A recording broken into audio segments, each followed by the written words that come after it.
বিশ্বনবী জনাবে মুহাম্মদুর রাসূলুল্লাহ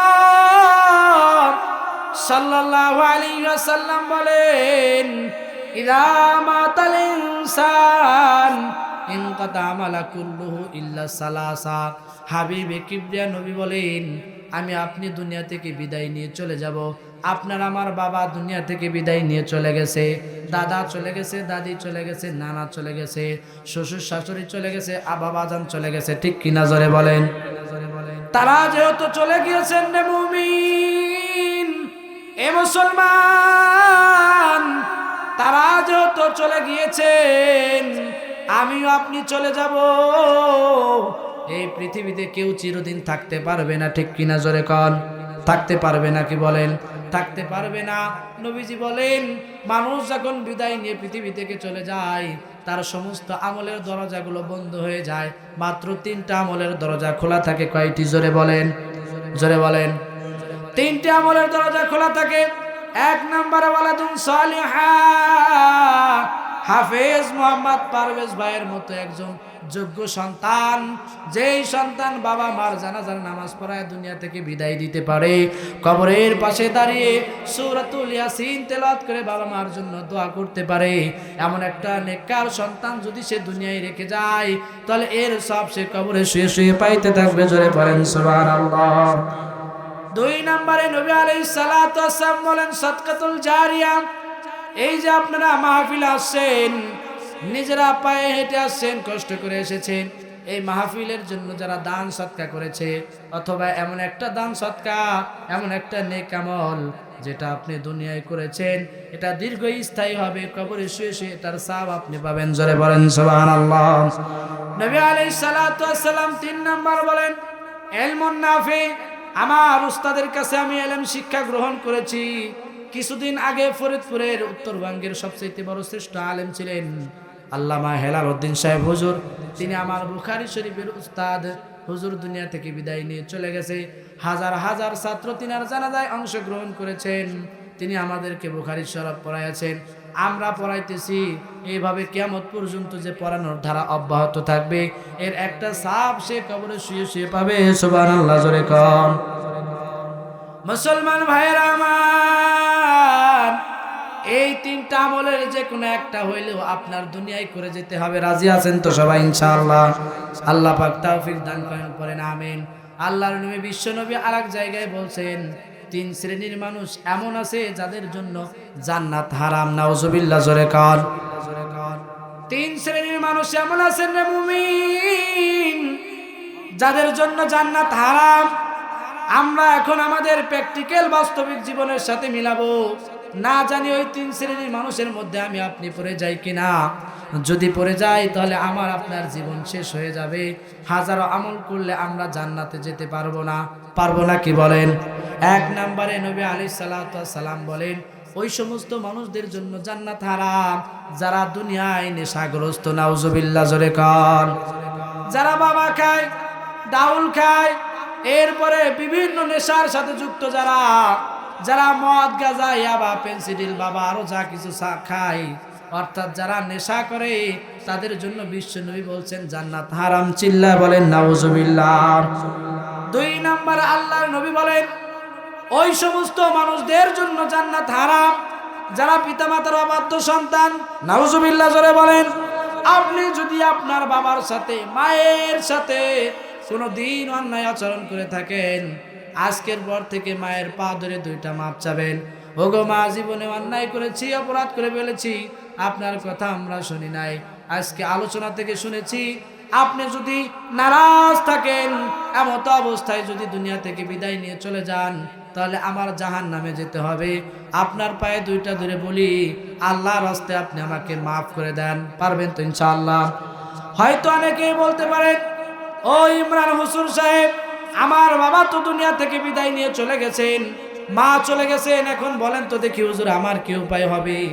আপনার জন্য আল্লাহ পাক এই কোরআনের আয়াতের শেষে বলছেন, যদি বাবা মা চলে গিয়ে থাকে, বাবা মার কবরের কাছে গিয়ে তাদের জন্য দোয়া করবেন। পারবেন তো ইনশাআল্লাহ? 3 নম্বর আল্লাহর নবী বলেন, দায়ুস যারা হবে, 1 নম্বরে যারা নেশাগ্রস্ত, তাদের জন্য জান্নাত হারাম। 2 নম্বরে আল্লাহর নবী বলেন, অবাধ্য সন্তান, পিতামাতার অবাধ্য সন্তান যারা, তাদের জন্য জান্নাত হারাম।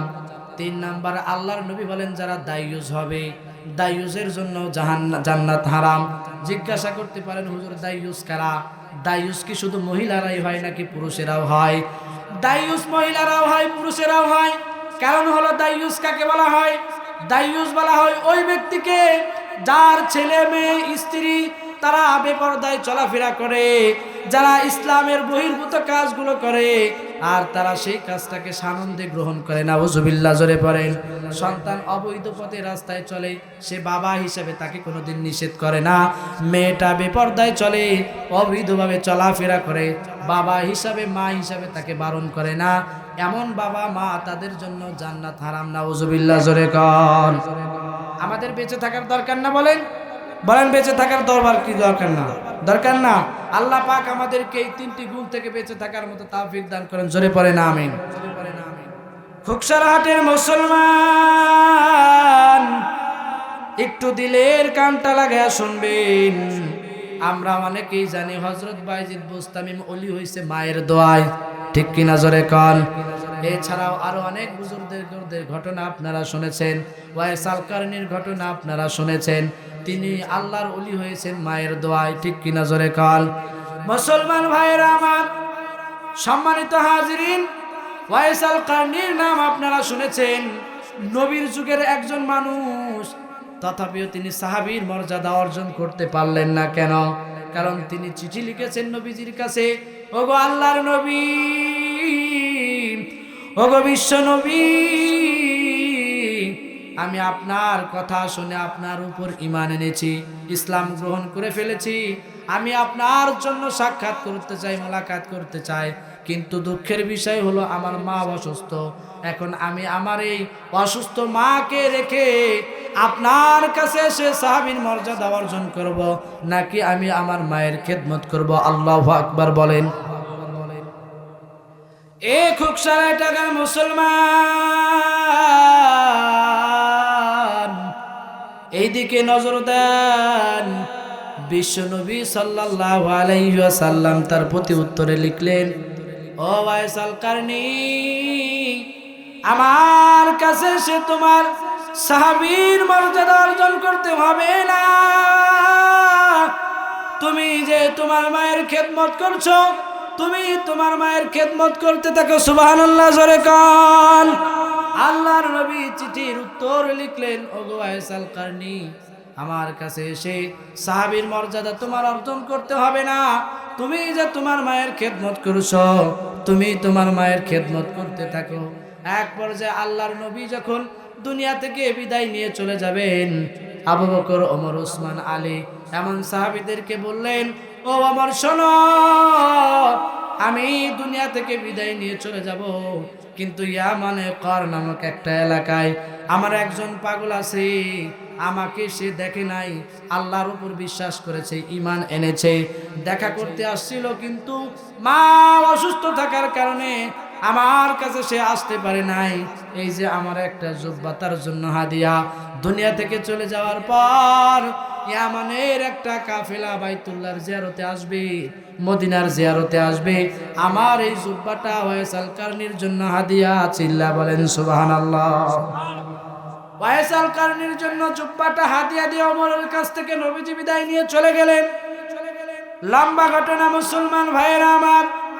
এরপরে হযরত ওমর অপেক্ষায় থাকতে থাকতে থাকতে এক সময় ইয়ামান থেকে এমন একটা জামাত আসলো, নবীজি বলে যা ভবিষ্যৎবাণী খুঁজতে খুঁজতে ওয়াইস আল কারনির সন্ধান তিনি পেয়ে গেলেন।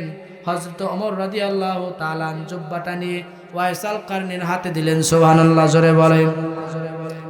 ওয়াইস আল কারনি হযরত ওমরের হাত থেকে জুব্বাটা নিলেন।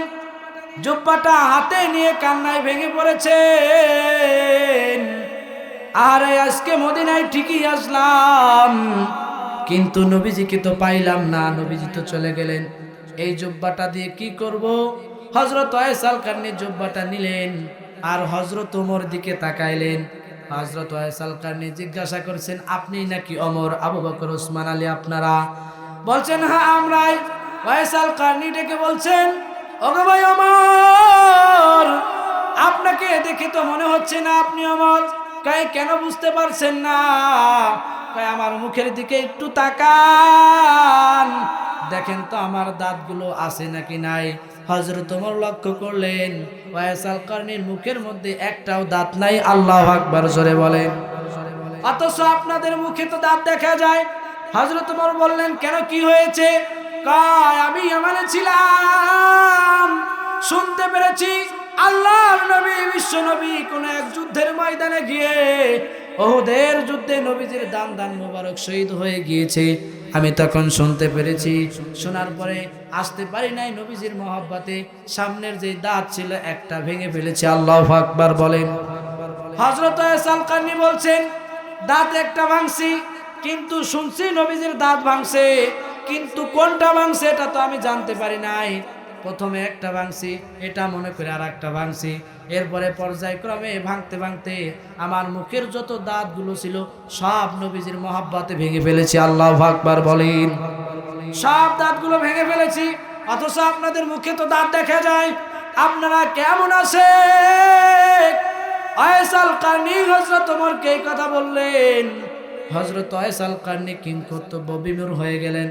হযরত ওমর বললেন, নবীজির প্রতি তার কি মহব্বত আর ভালোবাসা। এক পর্যায়ে নবীজির জুব্বা হাদিয়া নিয়ে এসে চলে যায়। সুবহানাল্লাহ জোরে বলেন। যেই মানুষটা নবীজির জুব্বা হাদিয়া পেল, হযরত ওমর বলছেন, ও ওয়াইস আল কারনী, নবীজি আরেকটা ওসিয়ত, আমি যদি তোমার সাক্ষাৎ পাই, দেখা পাই, তোমার কাছ থেকে যেন দোয়া নেই। সুবহানাল্লাহ কোন। ওয়াইস আল কারনী কান্নায় ভেঙে পড়েছেন। ওগো ভাই ওমর, আপনারা হলেন আল্লাহর নবীর বিশিষ্ট সাহাবী, আল্লাহর নবীকে আপনারা দেখেছেন, আপনারা যদি আমার কাছে দোয়া চান তো বড় লজ্জা পেয়ে যায়। হযরত ওমর বলেন, আল্লাহর নবী বলছেন, পিতা মাতার খেদমত যে করে আল্লাহ তাকে মুস্তাজাবুদ দাওয়া বানায় দেয়। সুবহানাল্লাহ জোরে পড়েন। আল্লাহ পাক তার দোয়া কবুল করে নেন, এই জন্য আপনার কাছে দোয়া চাই। সুবহানাল্লাহ বলেন। পিতা মাতার খেদমত করে দোয়া নিতে রাজি আছেন তো সবাই ইনশাআল্লাহ? কে কে আছেন হাত উত্তোলন করেন। লিল্লাহি তাকবীর, নারায়ে তাকবীর। মুসলমান ভাইরা আমার, চলেন আর একটা হাদিস আপনাদেরকে শোনাই। নবীজির আর একজন বিশিষ্ট সাহাবী ছিল হযরত আলকামা, নাম তো শুনেছেন। হযরত আলকামা রাদিয়াল্লাহু তাআলা, তিনি যখন দুনিয়া থেকে বিদায় নিয়ে চলে যাচ্ছেন, এমত অবস্থায় ওনার জবান দিয়ে কালিমা জারি হচ্ছিল না। আমার আপনার ইন্তেকালের পরে যদি, ইন্তেকালের সময় যদি কালিমা জারি না হয়, বেঈমান হয়ে যদি মারা যায়, কোনো লাভ আছে? কথা বলেন না, লাভ আছে নাকি বলেন? হযরত আলকামা রাদিয়াল্লাহু তাআলা দুনিয়া থেকে বিদায় নিয়ে চলে যাবেন, এমত অবস্থায় তিনার জবান দিয়ে কালিমা বের হচ্ছিল না। সাহাবায়ে কেরাম পাশে বসে বসে কালিমার তালকিন করতেছিলেন। এক পর্যায়ে সাহাবায়ে কেরাম নবীজির কানে পৌঁছায় দিলেন, খবর দিলেন, ওগো আল্লাহর নবী, আপনার বিশিষ্ট সাহাবী আলকামা মৃত্যু সজ্জায় শায়িত, তার জবান দিয়ে কালিমা বের হচ্ছে না। ওগো নবী, আপনি তাড়াতাড়ি আসেন, দেখেন তার অবস্থাটা খুবই ভয়ানক। আল্লাহর নবী, বিশ্ব নবী জনাবে মুহাম্মদুর রাসূলুল্লাহ সাল্লাল্লাহু আলাইহি ওয়াসাল্লাম আলকামার বাড়িতে আগমন করলেন। এসে দেখলেন আলকামার জবান দিয়ে কালিমা বের হচ্ছে না। আল্লাহর নবী খোঁজ নিলেন, কারণটা কি? খোঁজ নিয়ে দেখলো আলকামা তার পরিবার পরিজন নিয়ে এক বাড়িতে থাকে, কিন্তু তার মা তার থেকে কষ্ট পেয়ে দূরে থাকে। নাউজুবিল্লাহ জোরে কান। মুসলমান ভাইয়েরা আমার, এইদিকে গভীর মনোযোগ। আমার আপনার মায়ের ছোট্ট একটা পেটে 10 মাস 10 দিন জায়গা হলো, কিন্তু বড় দুঃখ পরিত্রাণের বিষয় হলো এত বড় একটা ফ্ল্যাটের মধ্যে আমার আপনার মায়ের জায়গা হয় না। ঠিক কিনা জোরে বলেন। বিশ্বাস যদি না হয়, আমি ঢাকা গাজীপুরে লেখাপড়া করেছি, ওখানে বৃদ্ধাশ্রম আছে, ওখানে আমি দেখেছি। আমাদের ফরিদপুর জেলায়ও আছে, ওখানেও দেখেছি। হাত শত শত মা, শত শত বাবা বৃদ্ধাশ্রমে পড়ে আছে। যেই মা আপনাকে আমাকে 10 মাস 10 দিন গর্ভ ধারণ করেছে, ছোট্ট পেটে জায়গা হয়েছে, কিন্তু আমার আপনার এত বড় একটা ঘর, এত এক বড় একটা বাড়ি থাকা সত্ত্বেও বাবা মার জায়গা ঘরে হয় না, ঠিক কিনা জোরে কান। এ কপাল পুরা মুসলমান, আপনি মনে করবেন না আপনার বাবা আপনার মাকে দূরে সরায় আপনি লাভ করেছেন, ঠিক কিনা জোরে কান। অনেক সন্তানেরা এমন মনে করে বাবা মাকে যখন ভাগ করে তখন ছোটটার ভিতর দেয়, ঠিক কিনা জোরে কান। বাবা মাকে ছোটটার ভিতর দিয়ে বড় সন্তান মনে করে আমি খুব লাভবান হয়েছি। আল্লাহর কসম করে বলছি আপনি লাভবান হন নাই, বরং আপনি আপনার জান্নাতকে ছোটটা দিয়ে আপনি খালি হয়ে গেছেন, ঠিক কিনা জোরে কান। আল্লাহর নবী বিশ্ব নবী বলেছেন আল জান্নাতু তাহতা আকদামিল উম্মাহাত, সন্তানের জন্য জান্নাত হলো পিতামাতার পায়ের নিচে, ঠিক কিনা জোরে বলেন। জান্নাত কোথায় বলেন? পিতামাতার পায়ের নিচে। আজকে জান্নাত আমরা দূরে সরায়া বিভিন্ন জায়গায় জান্নাত খুঁজি, ঠিক কিনা জোরে বলেন। মুসলমান ভাইরা আমার, হযরত আলকামা রাদিয়াল্লাহু তাআলা নবীজি আসার পরে খোঁজ নিলেন যে তার পরিবার পরিজন কে কোথায় আছে, কে কোথায় থাকে। আল্লাহর নবী খোঁজ নিলেন, খোঁজ নিয়ে দেখলেন যে তিনার মা তিনার কাছে থাকে না, অন্য জায়গায় থাকে। আল্লাহর নবী সাহাবীদেরকে বললেন, ও আমার সাহাবীরা রে, তাড়াতাড়ি যাও আলকামার মাকে নিয়ে আসো। সাহাবা একরাম চলে গেলেন আলকামার মায়ের কাছে। আলকামার মাকে আনা হলো। আল্লাহর নবী বিশ্ব নবী বললেন, ওগো আলকামার মা, কি ব্যাপার, কি হয়েছে গো মা, আপনি কেন আপনার সন্তান থেকে দূরে থাকেন? আলকামার মা ডেকে বলছে, ওগো আল্লাহর নবী, তার কিছু ব্যবহারে আমি কষ্ট পেয়েছি, এই কষ্ট পাওয়ার কারণে আমি তার থেকে দূরে থাকি। আল্লাহর নবীর এই বিষয়টা আর বুঝতে বাকি রয় নাই, কেন আলকামার জবান দিয়ে কালিমা বের হচ্ছে না। আল্লাহর নবী বললেন, ও আলকামার মা, আপনি আপনার সন্তানকে মাফ করে দেন, সুবহানাল্লাহ জোরে কোন। আল্লাহর নবী আলকামার মাকে বললেন, ওগো আলকামার মা, অতি সত্বর আপনি আপনার সন্তানকে মাফ করে দেন। সন্তানের প্রতি বড় মায়া মমতা ভালোবাসা, তারপরেও অভিমান করে বলছেন না, আলকামাকে আমি মাফ করব না। আল্লাহর নবী বুঝতে পারলেন এ তো এমনিতেই মাফ করবে না। সাহাবীদেরকে বললেন, আমার সাহাবীরা, তার মা যেহেতু তাকে মাফ করবে না, সন্তানের প্রতি তার অভিযোগ অভিমান রয়ে গেছে, তোমরা লাকড়ি সংগ্রহ করো, লাকড়িতে আগুন জ্বালায় দাও। বাবা মা যদি অসন্তুষ্ট থাকে তাহলে আল্লাহ অসন্তুষ্ট থাকে, তার কপালে জান্নাত হবে না, সেহেতু তাকে আমরা আগুন দেখে পুরাইয়া দেব, নাউজুবিল্লাহ কন। আল্লাহর নবীর এই ঘোষণার পরে সাহাবা একরাম লাকড়ি সংগ্রহ করলেন, আগুন জ্বালায় দিলেন। এরপরে আল্লাহর নবী সর্বশেষ বলছেন, ওগো আলকামার মা,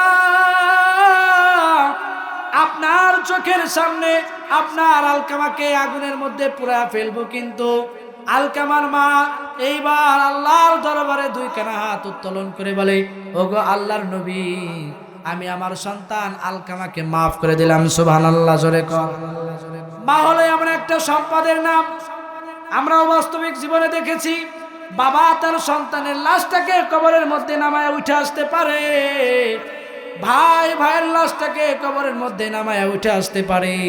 ফিকি মাসালা হলো, কোনো মা কিন্তু তার সন্তানের লাশের সাথে কবরে যাইতে পারে না, ঠিক কিনা জোরে কন। কারণ হলো সন্তানের মহাব্বত আল্লাহ পাক মায়ের অন্তরে এই পরিমাণ দিয়ে দিয়েছেন যে পৃথিবীতে এমন কোনো মা নাই যেই মা তার সন্তানের লাশটাকে কবরের মধ্যে নামিয়ে সে উঠে আসতে পারে, এমন কোনো মা পৃথিবীতে জন্ম নেয় নাই। এই জন্য মা কোনোদিন কবরের কাছে যায় না, ঠিক কিনা জোরে বলেন। যখনই আলকামা রাদিয়াল্লাহু তাআলা আনহুর মা হযরত আলকামাকে মাফ করে দিলেন, মাফ করতে দেরি আছে, তার জবান দিয়ে কালিমা বের হইছে, বলেন লা ইলাহা ইল্লাল্লাহু মুহাম্মাদুর রাসূলুল্লাহ, পড়েন সাল্লাল্লাহু আলাইহি ওয়াসাল্লাম। মুসলমান ভাইয়েরা আমার, তাহলে এই আলোচনা থেকে একটা বিষয় আমরা অনুধাবন করতে পারলাম, সেটা হলো এই যে মায়ের খেদমত করতে হবে, ঠিক কিনা জোরে বলেন। মা যার নাই সেই বুঝে মায়ের কি ব্যথা, কথা কয় না। আপনার মায়ের রেখে যাওয়া জায়গাটা এখনো আছে, বাবার রেখে যাওয়া জায়গাটা এখনো আছে। আপনার বাবা আপনার মা দুনিয়া থেকে বিদায় নিয়ে চলে গেছেন, কিন্তু মায়ের রেখে যাওয়া ওই সম্পদগুলো আমি আপনি ভোগ করতেছি। যখন ঘরে যাই বিবিকে বিবি বলে ডাক দেই, সন্তানগুলো ডাক দেই, কিন্তু মাকে ডাক দিলে অন্তরের মধ্যে যেই প্রশান্তি আসতো সেই প্রশান্তি কিন্তু পাওয়া যায় না। ঠিক কিনা জোরে বলে। এ যুবক ভাইয়েরা আমার, এই জন্য বাবা মা যাদের বেঁচে আছেন এখনো আপনার জান্নাত আপনার ঘরে আছে, ওই জান্নাতের মূল্যায়ন আমাকে আপনাকে করতে হবে। ঠিক কিনা জোরে বলেন। এই জান্নাতের মূল্যায়ন যদি আমি আপনি না করি রে যুবক, তাহলে কিন্তু জান্নাতে যাওয়া সম্ভব হবে না। ঠিক কিনা জোরে বলেন। হযরত আলকামাকে মাফ করে দিল, আল কালেমা বের হয়ে গেল। এখান থেকে একটা স্পষ্ট ভাষা বোঝা যায়, সেটা হলো এই যে কোন সন্তানের প্রতি মা বাবা যদি অসন্তুষ্ট থাকে তাহলে কালেমাটাও কিন্তু তার নসিব হয় না। কথা কন না, ঠিক না? আমরা এটা থেকে এখানেই বুঝতে পেরেছি মুসলমান ভাইয়েরা আমার, তাহলে আমরা সকলেই জান্নাত চাই। ঠিক কিনা জোরে বলেন। জান্নাতে যেতে চাই না? কে কে চান হাত উত্তোলন করেন। লিল্লাহি তাকবীর, নারে তাকবীর। একটু হাত নাড়া দেন। লিল্লাহি তাকবীর। আল কোরআনের আলম, আল হাদিসের আলম, নারে তাকবীর। মাঝে মাঝে আপনাদেরকে একটু সজাগ করে নেই আর কি। আছেন তো সবাই ইনশাআল্লাহ? আল্লাহ রাব্বুল আলামিন বলেছেন, তাহলে এক নাম্বার বিধান হলো আমরা আল্লাহর হুকুম মানব, 5 ওয়াক্ত নামাজ পড়ব। 2 নাম্বার বিধান হলো আমরা পিতামাতার খেদমত করব, বলেন ইনশাআল্লাহ। 3 নাম্বার আমাদের জান্নাতে যেতে হবে। আমাদের সকলের আসল ঠিকানা হলো জান্নাত। কোথায় জোরে বলেন। আমাদের সকলের আসল ঠিকানা হলো জান্নাত। জান্নাতে আমাদের যেতে হবে। জান্নাতে যেতে হলে আমাদের কি কাজ করা লাগবে? আমরা সবাই জান্নাত চাই কি চাই না জোরে বলেন। আল্লাহ পাক রব্বুল আলামিন বলেছেন, ইন্নাল্লাহা ইশতারা মিনাল মুমিনিনা আনফুসাহুম ওয়া আমওয়ালাহুম বিআন্না লাহুমুল জান্নাহ। বলেন আল্লাহু আকবার। আল্লাহ পাক রব্বুল আলামিন বলেছেন, ইন্নাল্লাহা ইশতারা মিনাল মুমিনিনা, আল্লাহ রাব্বুল আলামিন মুমিনের কাছ থেকে জান এবং মাল কিনে নিয়েছেন। মুমিনের কাছ থেকে আল্লাহ কি কিনে নিয়েছেন জোরে বলেন। মুমিনের কাছ থেকে আল্লাহ জান এবং মাল কিনে নিয়েছেন। বিআন্না লাহুমুল জান্নাহ, বিনিময়ে আল্লাহ জান্নাত দিবে। কি দিবে জোরে বলেন। এই দিকে তাকান। আল্লাহ পাক রব্বুল আলামিন বলেছেন, আমি আল্লাহ ইমানদারদের থেকে জান এবং মাল কিনে নিলাম, বিনিময়ে আমি তাকে জান্নাত দান করব। সুবহানাল্লাহ জোরে পড়েন। আপনার জান আর মাল 2টা জিনিস। কয়টা জোরে বলেন। এই 2টা, জান এবং মাল, এই 2টা জিনিস আপনাকে আপনি আল্লাহকে বুঝিয়ে দিবেন, বিনিময়ে আপনি আল্লাহর কাছ থেকে জান্নাত বুঝে নেবেন। রাজি আছেন তো সবাই ইনশাআল্লাহ? মুসলমান ভাইয়ের আমার, আল্লাহর রাস্তায় জান এবং মাল যদি আমরা না দেই তাহলে জান্নাতে যাওয়া যাবে? কথা কন না। জান এবং মাল দিয়েছেন যেহেতু আল্লাহ, এটা খরচ করতে হবে কার জন্য? একমাত্র আল্লাহর জন্য। এই দুনিয়ায় যদি জান এবং মাল খরচ করেন, একের বিনিময়ে 10 আমাদেরকে দিবেন কি? জোরে বলেন কে? আল্লাহ পাক আমাদেরকে একের বিনিময়ে কত দিবেন? 10 দিবেন। কত? বাস্তবিক একটা হাদিস আপনাদেরকে শোনাই। রাসূলুল্লাহ সাল্লাল্লাহু আলাইহি ওয়াসাল্লামের বিশিষ্ট সাহাবী হযরত আলী রাদিয়াল্লাহু তাআলা, নাম তো আপনারা শুনেছেন। নবীজির কলিজার টুকরা হযরত ফাতেমা কে বিবাহ দিয়েছিলেন হযরত আলীর সাথে। সুবহানাল্লাহ জোরে পড়েন। হযরত আলী রাদিয়াল্লাহু তাআলা আনহু, তিনার অবস্থা তো জানেন। হযরত ফাতেমা রাদিয়াল্লাহু তাআলা তিনি হঠাৎ অসুস্থ হয়ে পড়লেন, জ্বরে আক্রান্ত হয়ে পড়েছেন। ওনার একটু আনার খাইতে মন চাইছে, আনার, ডালিম যেটাকে বলা হয়। এই কুকসারহাট এলাকার মুসলমান, হযরত ফাতেমার একটু আনার খাইতে মন চাইছে। হযরত আলী রাদিয়াল্লাহু তাআলা কি যেন একটা জিনিস বিক্রয় করে বাজার থেকে মাত্র একটা আনার কিনেছে। কয়টা জোরে বলেন? একটা আনার কিনেছেন। যখন একটা আনার কিনে তিনি আসতেছিলেন, আস্তে আস্তে আসতেছিলেন বাড়ির দিকে, এইদিকে হযরত ফাতেমার জ্বর হয়েছে, একটু আনার খাইতে মন চাইছে। হযরত আলী একটা জিনিস বিক্রয় করে একটা আনার তিনি কিনে নিয়ে যখন আসতেছিলেন, প্রতিমধ্যে একজন সাহেলের সাথে দেখা হয়েছে, সেও রোগে আক্রান্ত, সেও অসুস্থ। ডেকে বলছেন, ভাই আলী, আমি অসুস্থ, আমার কিছু একটা জিনিস খাইতে মন চাইছে, আপনার কাছে কি কে আছে? হযরত আলী কিছুই বলেন না, কয় তোমাকে দেওয়ার মতো তেমন কোনো জিনিস আমার কাছে নাই। আগন্তুক বলছে, ওগো আলী, আপনার কাছে তেমন কিছু নাই, অসুবিধা নাই, কিন্তু আপনার পকেটে তো একটা আনার আছে, ওই একটা আনার থেকেও যদি আমাকে কিছু দেন তাহলে আমি শান্ত হব। বলেন সুবহানাল্লাহ। হযরত আলী বুঝলেন কি ব্যাপার, আমি যে আনার কিনলাম এটা সে বুঝলো কেমনে? যাই হোক, সে যেত বুঝাই ফেলছে। হযরত আলী রাদিয়াল্লাহু তাআলা ওনার পকেট থেকে সেই একটা আনার বের করেছেন, একটা আনার বের করে এটাকে দুই টুকরা করেছেন, দুই টুকরা করে এক ভাগ আনার ওই অসুস্থ ব্যক্তিকে দিয়েছেন। ওই অসুস্থ ব্যক্তি এক ভাগ আনার খাওয়ার ফলশ্রুতিতে সে যে অসুস্থ হচ্ছিল, অর্ধেকটা সে সুস্থ হয়েছে। সুবহানাল্লাহ, জোরে কর। একটা আনারের অর্ধেক সে খাওয়ার পরে সে মোটামুটি আগের থেকে অর্ধেক সুস্থ। আল্লাহু আকবার। মুসলমান ভাইয়েরা আমার, এইবার আগন্তুক বলছেন, ওগো ভাই ওমর, ওগো ভাই আলী, আপনি যে আমাকে অর্ধেকটা আনার খাওয়াইলেন, অর্ধেকটা আনার খাওয়ার পরে আমি মোটামুটি আগের থেকে সুস্থ। আমার কাছে মনে হইতেছে আপনি যদি সম্পূর্ণ আনারটা আমাকে খাওয়ান তাহলে আমি পরিপূর্ণ সুস্থ হয়ে যাব। সুবহানাল্লাহ, জোরে কর। হযরত আলী দেখতেছেন আমার কলিজার টুকরা স্ত্রী ফাতেমা সে অসুস্থ, আনার সে খাইতে চাইছে, আবার এই দিক দিয়ে ভিক্ষুক সাহেল সে চাইতেছে অর্ধেকটা তাকে দিলাম, বাকি অর্ধেক খাওয়াইলেও যদি সে সুস্থ হয়ে যায় ঠিক আছে। হযরত আলী বাকি যে অর্ধেক আনার ছিল এই অর্ধেক আনার তাকে দিয়ে দিলেন। সুবহানাল্লাহ, জোরে কর। এবার সেই ব্যক্তি পরিপূর্ণ সুস্থ হয়ে পড়েছে। আল্লাহু আকবার। হযরত আলী এইবার বাড়িতে তিনি কিভাবে রওনা করবেন? বাড়িতে কলিজার টুকরা স্ত্রীকে অসুস্থ অবস্থায় রেখে আসছেন, তিনি আনার খাইতে চাইছিল, আনারও কিনলাম, কিন্তু প্রতিমধ্যে সাহেলকে দিয়ে দিলাম। এখন আমি বাড়িতে গিয়ে কি বলবো, এই মুখ কিভাবে দেখাবো? হযরত আলী রাদিয়াল্লাহু তাআলা সামনের দিকে এক কদম দুই কদম, সামনের দিকে একটু অগ্রসর হয়, একটু পিছনের দিকে আসে। এইভাবে করতে করতে যখন তিনি বাড়ির দরজায় পৌঁছে গেলেন, পৌঁছানোর পরে হযরত ফাতেমা ঘরের দরজার সামনে দাঁড়িয়ে দেখে হযরত আলী সামনের দিকে একটু আগায়, আবার একটু পিছনের দিকে যায়। হযরত ফাতেমা ডেকে বলে, স্বামী আমার, আপনার কোনো টেনশন নাই, চিন্তা নাই, আপনি বাড়ির ভিতরে প্রবেশ করেন। সুবহানাল্লাহ, জোরে কর। হযরত আলী রাদিয়াল্লাহু তাআলা হযরত ফাতেমার এই আহ্বান শুনে তিনি ঘরের মধ্যে প্রবেশ করলেন। বলেন, আমি যে অসুস্থ ছিলাম, আল্লাহর রহমতে আমি এখন পরিপূর্ণ সুস্থ। আল্লাহু আকবার।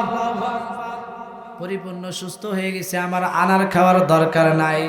এরপরে যখন তারা ঘরের মধ্যে প্রবেশ করলেন, কিছুক্ষণ পরেই নবীজির আরেকজন সাহাবী, বৃদ্ধ সাহাবী হযরত সালমান ফারসি রাদিয়াল্লাহু তাআলা, তিনি একটা আনারের ঝাঁকা মাথায় করে হযরত আলীর দরজায় উপস্থিত। সুবহানাল্লাহ। একটা আনারের ঝাঁকা মাথায় করে নিয়ে আসছে, বড় ভারী। আলীর দরজায় এসে দরজায় করাঘাত করেছে, ওগো আলী, আপনি কি ভিতরে আছেন নাকি বলেন? তাড়াতাড়ি দরজা খুলেন, আনারের ঝাঁকা আমার মাথায়, তাড়াতাড়ি ঝাঁকাটা মাথার দিকে একটু নামায়া দেন, বোঝা অনেক ভারী মনে হইতেছে, তাড়াতাড়ি নামান। হযরত আলী ঘরের ভিতর থেকে বের হয়ে দেখলেন হযরত সালমান ফারসি রাদিয়াল্লাহু তাআলা মাথায় আনারের ঝাঁকা নিয়ে দাঁড়িয়ে আছে। হযরত আলী মাথার থেকে আনারের ঝাঁকাটা নামাইলেন, নামানোর পরে আনারগুলো দেখলেন, নিলেন, বললেন, কি ব্যাপারে আনারগুলো কে পাঠিয়েছে? বলেন, আপনার শ্বশুর মুহাম্মদুর রাসূলুল্লাহর কাছে হাদিয়া আসছিল, আল্লাহর নবী আপনার বাড়িতে পাঠাইছে। সুবহানাল্লাহ, জোরে কর। আল্লাহর নবী বিশ্ব নবী পাঠিয়ে দিয়েছেন আপনার কাছে, গ্রহণ করেন। হযরত আলী রাদিয়াল্লাহু তাআলা আনারের ঝাঁকাটা নামাইলেন, নামায়া আনারগুলো দেখলেন। মনে মনে তিনি একটা গণনা করে ফেললেন। গণনা করে দেখে এখানে আনার আছে 9টা। কয়টা জোরে বলেন, আরো জোরে বলা লাগবে। আনার আছে 9টা। হযরত আলী ডেকে বলছেন, ওগো ভাই সালমান ফার্সি, এই আমার আনার আমার না, এটা আপনি অন্য কোথাও নিয়ে যান। হযরত সালমান ডেকে বলে, ওগো আলী, আরে আমি তো আনছি, আল্লাহর নবী আমাকে পাঠাইছেন, এই আনার আপনাকে দেওয়ার জন্য পাঠাইছে, এগুলো আপনারই। হযরত আলী ডেকে বলছেন, না, এই আমার আনার না, আমার না। কারণ আমার আনার যদি হবে তাহলে কমসে কম 10টা হবে। কয়টা জোরে বলেন, আরো জোরে বলেন, কয়টা হবে? 10টা হবে। হযরত সালমান ফার্সি রাদিয়াল্লাহু তাআলা পকেটের ভিতর থেকে আরেকটা আনার বের করে দিয়ে বলে, ওগো আলী, এই নেন আপনার আরেকটা আনার। 10টা আনারই আল্লাহর নবী আপনার কাছে পাঠাইছেন। সুবহানাল্লাহ, জোরে কান। হযরত সালমান ফার্সি ডেকে বলেন, ওগো আলী, যখন দেখলাম এই ঝাঁকার মধ্যে 10টা আনার, তখনই আমার সন্দেহ হয়েছিল যে 10টা আনার কেন আপনাকে দিবে, হয়তো কম দিবে অথবা বেশি দিবে, কিন্তু 10টা কেন দিবে? তো 10টা যখন দিল তখন আমার মনের মধ্যে সন্দেহ জেগেছে। এই সন্দেহ জাগার কারণে একটা আনার আমি লুকায় রাখছি। ঘটনাকে জানতে চাই, একটু বলেন। হযরত আলী রাদিয়াল্লাহু তাআলা তিনি ডেকে বলছেন, ওগো ভাই সালমান ফার্সি, আনার 10টা হবে এই কারণে যে একটা আনার আমি আল্লাহর রাস্তায় দান করেছিলাম। সুবহানাল্লাহ, জোরে পড়েন। আল্লাহর নবী বিশ্ব নবী বলেছেন, 1 টাকা দান করলে কমপক্ষে 10 টাকা পাওয়া যায়, আর 1-এ 10 পাওয়া যায়।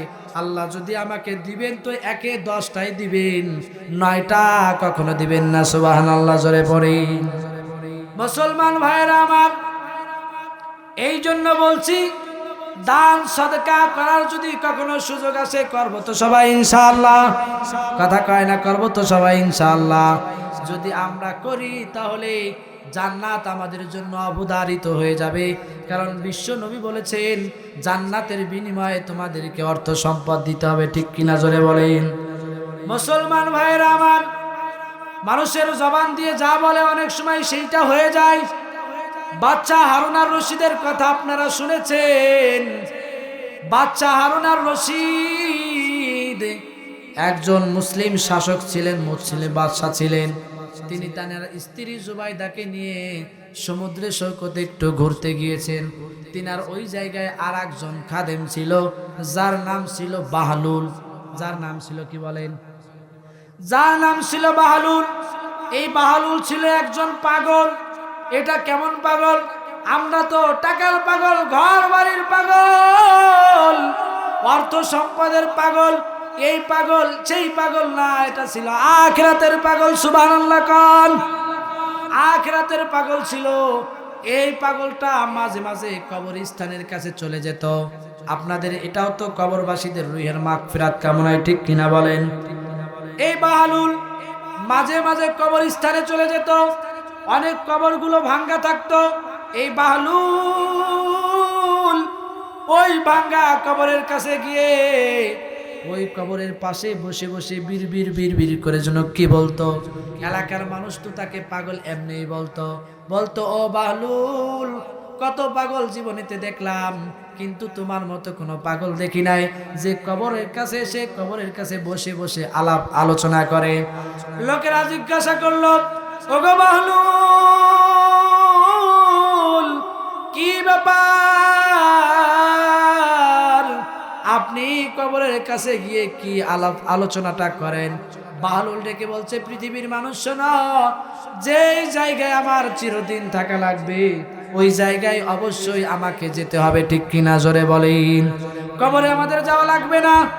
কথা কন না, যাওয়া লাগবে কি লাগবে না? বাহলুল বলে, এই জন্য আমি ওই কবরের কাছে গিয়ে বসে থাকি আর তাদের সাথে বন্ধুত্ব করি। কবরের মানুষগুলো এত ভালো মানুষ, যারা গীবাত শিকায়েত করে না। কি বলেন? কবরের মানুষগুলো গীবাত শিকায়েত করে না, পরনিন্দা করে না, কারোর সাথে মারামারি করে না, ঝগড়া করে না, জমির আল নিয়ে ঠেলাঠেলি করে না। যাদের কাছে আমার চিরদিন থাকতে হবে তাদের সাথে আমি বন্ধুত্ব করি। সুবহানাল্লাহ, জোরে কর। এ পাগল তো পাগল, আখিরাতের পাগল, ঠিক কিনা, জোরে কর। এই বাহলুলের জন্য রাজপ্রাসাদের দরজা সবসময় খোলা ছিল। বাহলুল ডেকে বলল, বাচ্চা হারুন আর রশিদের একটা লাঠি ছিল। বাচ্চা হারুন আর রশিদ একটা লাঠি বাহলুলকে দিয়ে বলে, ওগো বাহলুল, তোমার জন্য আমার এই ঘরের দরজা সব সময় খোলা, তোমার যেই সময় মন চায় সেই সময় আসবা। বাহলুল আসতো। বাচ্চা হারুন আর রশিদ তাকে একটা লাঠি দিয়ে বলল, এই লাঠিটা তুমি গ্রহণ করো, তোমার থেকে যদি কোনো ভালো পাগল পাও তাকে এই লাঠিটা দিয়ে দিবা। আল্লাহু আকবার কর। বাহলুল লাঠিটা গ্রহণ করলো। গ্রহণ করে লম্বা সময় অন্য অন্য জায়গা দিয়ে ঘুরেছে। তার কর্ণ করে খবর পৌঁছেছে বাচ্চা হারুন আর রশিদ সে কোথায় যেন সফরের জন্য বের হচ্ছে। এই খবর পাওয়ার পরে তিনি রাজপ্রাসাদে আগমন করেছেন। এসে বলেন, বাচ্চা, শুনতে পারলাম কিছুদিনের জন্য আপনি বাহিরে সফরে যাইতেছেন। বলল, হ্যাঁ, কথা ঠিক শুনছ। বলল, কিছুদিনের জন্য যাব। এই যে ঘোড়াটাকে প্রস্তুত করতেছি, এই সমস্ত জিনিসগুলো প্রস্তুত করতেছি সফরে যাওয়ার জন্য। বাহলুল ডেকে বলো, গো বাচ্চা, আপনি সামান্য কিছুদিনের জন্য সফরে যাবেন। সফরে যাওয়ার জন্য এই সামানাগুলো আপনি তৈরি করতেছেন, গুছাইতেছেন, এত কিছু আপনি নিতেছেন। আপনি যে পরকালের জন্য আপনার যাওয়া লাগবে, এই পরকালের জন্য কি কোনো প্রস্তুতি গ্রহণ করেছেন? বাচ্চা হারুন আর রশিদ মাথায় হাত দিয়া বলে, হাই হাই রে বাহলুল, আমাকে কেমন কথা স্মরণ করায় দিল। আখিরাতের জন্য তো আমি এমন প্রস্তুতি গ্রহণ করি নাই। বাহলুল বলে, বাচ্চা, এই আপনার লাঠি আপনিই রাখেন। আল্লাহু আকবার বলেন। কারণ আপনার থেকে বড় বোকার কে আছে যে দুনিয়ার সফর করার জন্য এত কিছু গ্রহণ করে, অথচ চিরস্থায়ী চিরদিন পরকালে থাকা লাগবে সেই জায়গার জন্য প্রস্তুতি নেই। ঠিক কিনা, জোরে বলেন। আমাদের মরা লাগবে না? বলেন না, লাগবে কি লাগবে না? সেই জায়গার জন্য আমি আপনি কি প্রস্তুতি নিচ্ছি এটা আমাদের জানার দরকার আছে না নাই? বলেন, বোঝার দরকার আছে না নাই? মুসলমান ভাইয়েরা আমার, বাহলুল বাচ্চাকে লাঠিটা দিয়ে বলে, নেন, আপনার লাঠি আপনি নেন। আমি বুঝতে পেরেছি, আমি জানতে পেরেছি যে পরকালের প্রস্তুতি নেয় না তার থেকে বোকা মানুষ আরো হয় না। ঠিক কিনা, জোরে কর। এই বাচ্চা হারুন আর রশিদ যাইতেছিলেন তার স্ত্রী জুবাইদাকে নিয়ে সমুদ্র সৈকতে ঘোরার জন্য। ওই সমুদ্র সৈকতে বাহলুল ওই জায়গায় বসে বসে হাত দিয়ে কি যেন আঁকা আঁকি করতেছিলেন। যখন ঢেউ আসে বালুগুলো ভেসে যায়, আর ওই জায়গায় কিন্তু আঁকা আঁকি করা যায়। ঠিক কিনা, জোরে কন। ঠিক না? বাহলুল ওই জায়গায় বসে বসে নখ দিয়ে কি যেন আঁকা আঁকি করতেছিলেন। বাচ্চা হারুন আর রশিদ থেকে বললেন, ওগো ভাই বাহলুল, কি ব্যাপার, নখ দিয়ে যা কি আঁকেন? বাচ্চা এই কথা বলার পরে বাহলুল ডেকে বলছেন, আমি এই জায়গায় জান্নাতের ঘর বানাইতেছি। সুবহানাল্লাহ, জোরে কর। কি বানাইতেছেন, জোরে বলেন। কয়, জান্নাতের ঘর বানাইতেছি। বাহলুল বলে, বাচ্চা হারুন আর রশিদ বলে, তুমি আর কোনোদিন ভালো হইলা না, পাগল পাগলি থেকে গেলা। তার স্ত্রী জুবাইদা ডেকে বলছে, ওগো বাহলুল, তুমি যদি এই জায়গায় ঘর বানায় থাকো জান্নাতের, তুমি কি তোমার ঘর বিক্রয় করবা?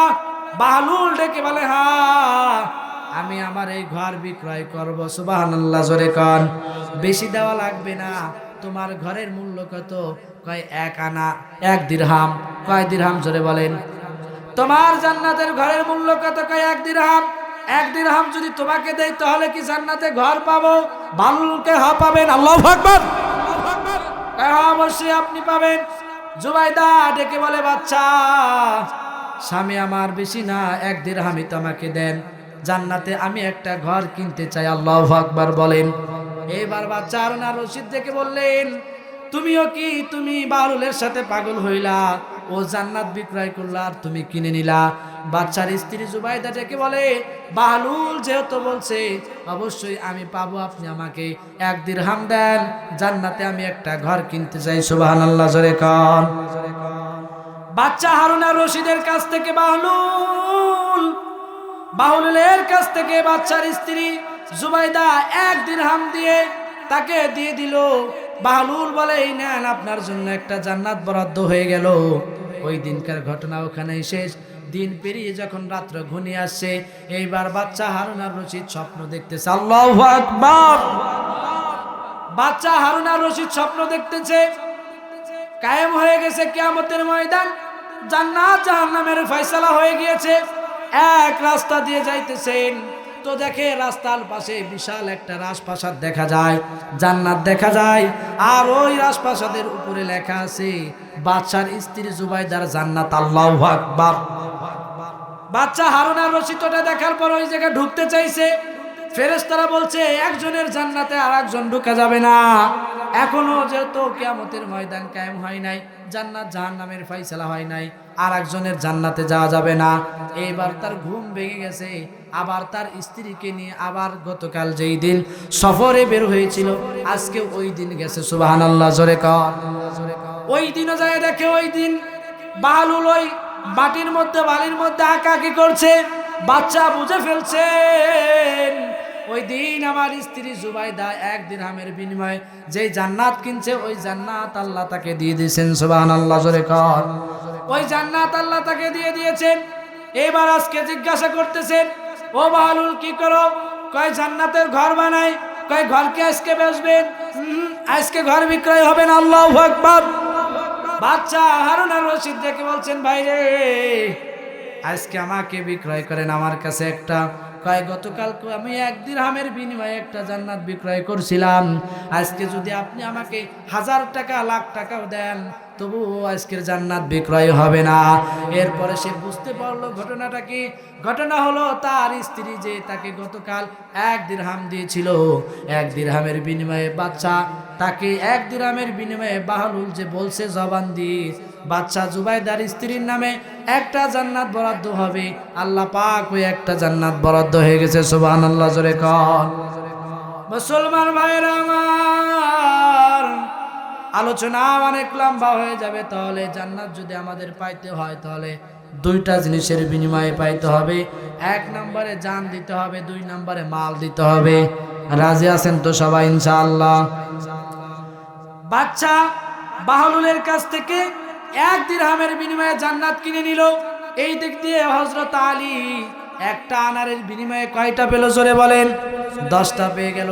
এখন আপনাদের কাছে যদি আমি বলি এই কথা, আপনার আমার বাবা দুনিয়া থেকে বিদায় নিয়ে চলে গেছে, মা দুনিয়া থেকে বিদায় নিয়ে গেছে, ঠিক কিনা জোরে কন? আপনারা যদি কষ্ট না পান, কার বাবা নাই শুধু তারা হাত উত্তোলন করেন, হাত উঠান, একটু কষ্ট করেন। শুধু বাবা নাই যাদের, আরে কতগুলো বাবা হারা মানুষগুলো বসে আছে, হাত নামান। যাদের মা নাই তারা হাত উত্তোলন করেন, যাদের মা নাই শুধু হাত নামান। এইবার যাদের বাবাও নাই মাও নাই তারা হাত উত্তোলন করেন, হাত উত্তোলন করেন। লিল্লাহি তাকবীর, হাত নামান। কত কষ্ট নিয়ে আপনি বসে আছেন, আপনার বাবা দুনিয়া থেকে বিদায় নিয়ে চলে গেছে, মা দুনিয়া থেকে বিদায় নিয়ে চলে গেছে। বাহলুলের মতো আজকে আপনার জন্য আমি একটা দোয়া করে যাব, আপনার বাবার জন্য আপনার মায়ের জন্য আমি একটা দোয়া করে যাব। এবং আল্লাহর রাস্তায় দান করলে দান বাড়ে, আপনাকে আল্লাহ পাক আপনাকে বাড়ায়া দেন। আপনাদের কাছ থেকে তেমন কিছু চাইবো না, শুধু এতটুকু চাইবো, আমার ভাই হাফেজ মোহাম্মদ পারভেজ ভাই, একজন মানুষ একটা প্রোগ্রাম করা কি সম্ভব? কথা কন না কেন? একজন মানুষ কি এত বড় একটা প্রোগ্রাম করা সম্ভব? একজন মানুষ এত বড় একটা প্রোগ্রাম করা সম্ভব না। অবশ্যই আপনারা টাকা দিয়ে পয়সা দিয়ে তাকে সহযোগিতা করেছেন, ঠিক কি না জোরে কন? যারা সহযোগিতা করেছেন আলহামদুলিল্লাহ, আমি বলছি উনাকে বলছি সর্ব ধরনের সহযোগিতা যা লাগে আমি করব। আমরা চাই আমার আপনার বাবা মার নামে এমন একটা মজমা প্রতি বছর হোক।